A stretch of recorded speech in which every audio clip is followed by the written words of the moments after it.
मेरा फ्री इमरान खान के हवाले से ये सवाल है कि हम लोगों को इस वक्त यूनिटी की ज़रूरत है, ठीक है? एज़ अ नेशन भी जो एट होम है और अब्रॉड भी।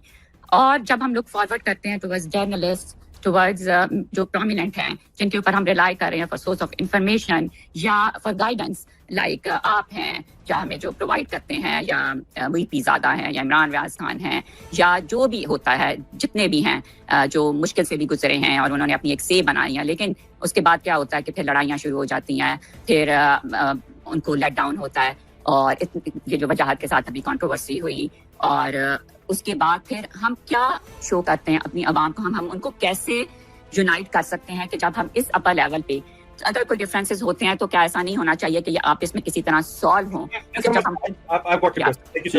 Thank you. कि आप ओवर सिंप्लीफिकेशन की तरफ जा रही हैं उन लोगों का जो जिसको ये लोग एस्टैब्लिशमेंट कहते हैं, जो पाकिस्तान के फौजी हैं, ISI, military intelligence, military institutional उनकी मेमोरी है, उनका 75 इयर्स का एक्सपीरियंस है लोगों को मैनिपुलेट करने का, मीडिया को मैनिपुलेट करने का, इमोशंस को मैनिपुलेट करने का, लेवल्स ऑफ हैरेसमेंट इंक्रीज करके लोगों को टर्न करने का। अगर किसी को खरीदा जा सकता है खरीद लेते हैं, अगर ब्लैकमेल किया जा सकता है। पीटीआई के मैं इतने ज्यादा लोगों को जानता हूं जिनकी वीडियोस उनके पास मौजूद हैं और सिर्फ उस वीडियो की वजह से वो फंसे हुए हैं, और जो कि बहुत इंतहाई खतरनाक बात है। आप बड़े बड़े लोगों को मैं उनका नाम नहीं लेना चाहता, मैंने खुद देखी नहीं है, मैं अब इसके ऊपर क्या बात करूं। और इसी तरह बाकी पार्टी के लीडरशिप भी हैं। अब अगर वो कॉम्प्रोमाइज हो गए हैं और आप ये चाह रही हैं कि नहीं जी आप फिर भी उनके साथ मिलके चलें, तो भाई वो हमें भी मरवा देंगे। मसला ये है वो इस दलदल के अंदर फंस चुके हैं जिनमें उनको निकालना पॉसिबल नहीं है, वो हमें भी साथ लेके डूब जाएंगे। प्रॉब्लम ये है, तो अगर आप समझ रही हैं कि it is this simple, it is not that simple. Please try to understand. They've got resources of institution, time frame. वो थकते नहीं है। एक बंदा फारिग होता है, मिसाल के तौर के ऊपर cyber tower military college of signals के अंदर चल रहा है, जिसको मैं लालकुर्ती ब्रिगेड बोलता हूँ,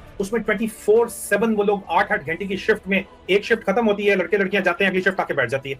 इस तरह ये लोग काम कर रहे हैं।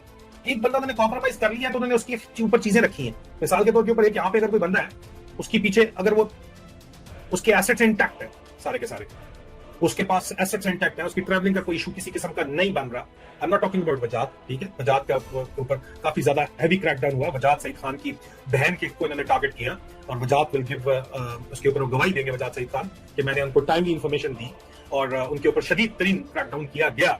बट ये सारी उम्र तो कोई जंग नहीं लड़ सकता ना। अब मसला ये कि अगर कोई यहाँ पे, और वजात उससे पहले का आया हुआ, अगर वो किसी ना किसी तरीके से आपके अंदर से लोग थक जाते हैं, they are looking for a way out, yeah alright, मैं आपको सिर्फ मिसाल देता हूं कि अगर वो कॉम्प्रोमाइज कोई ऑलरेडी कॉम्प्रोमाइज करवाने के बाद उसको भेजा गया है किसी खास मकसद के लिए और उसने अपनी पॉपुलैरिटी भी मेंटेन करनी है, he has to say the right things, but दरमियान में अपनी चीजें डाल रहा है, तो what does that tell you? You know there are certain things आप जो नहीं बोल सकते, आप डील करके आए हैं और आप